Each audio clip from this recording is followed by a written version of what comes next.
কথা বলে, এজন্য আল্লাহ বলেন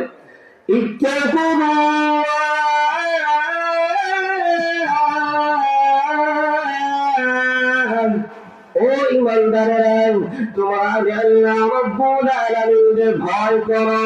কেমনে ভয় করবে? আল্লাহ বলে লা তাকুন রাসূলু ফাকুলু ওয়া মা নাকাকুম আন।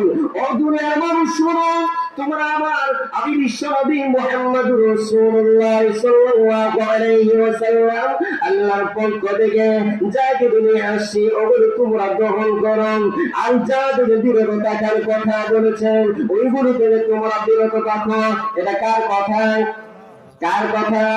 আল্লাহ বলেন তোমাদের মধ্যে অর্থাৎ বিশ্ব নবী তোমাদের কাছে যা কিছু নিয়ে আসছেন ওগুলো গ্রহণ করো। এখন কমানো যাবে না, বাড়ানো যাবে না। কথা বলে, যা কিছু করার নিয়ে আসছেন আল্লাহর পক্ষ থেকে ওগুলো তোমরা গ্রহণ করো, আর যা থেকে বিরত থাকার কথা বলেছেন ওইগুলো থেকে তোমরা বিরত থাকো।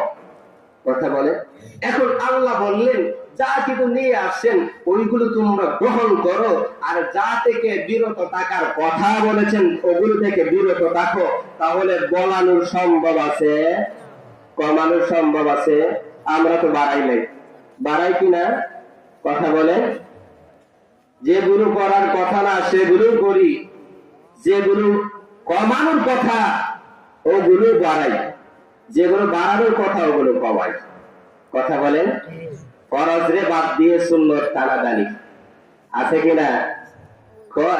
এক জায়গায় পাগড়ির ওয়াজ শুনছে, হুজুরের কাছ থেকে গিয়ে পাগড়ি ওয়াজ শুনছে। পাগড়ি কিংবা নামাজ, পাগড়ি পয়রা যদি নামাজ পড়ে 70 গুণ সওয়াব। ওয়াজ শুনছে, এটা তো সারা দেয় না। কথা বলে, সারা দেয় কিনা?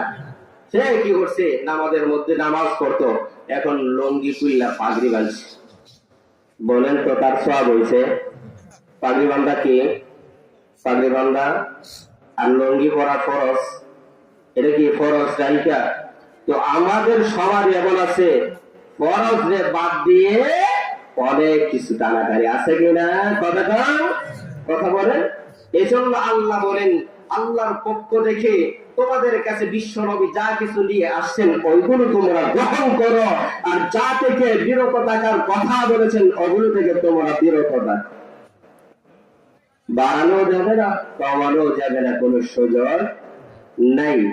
সুযোগ আমরা তো অতি বক্ত হয়ে যাই, আছে কিনা? দ্বিতীয় হলো, 2 নাম্বার হলো, আমি এখানে রাখলাম, আরো সময় কম।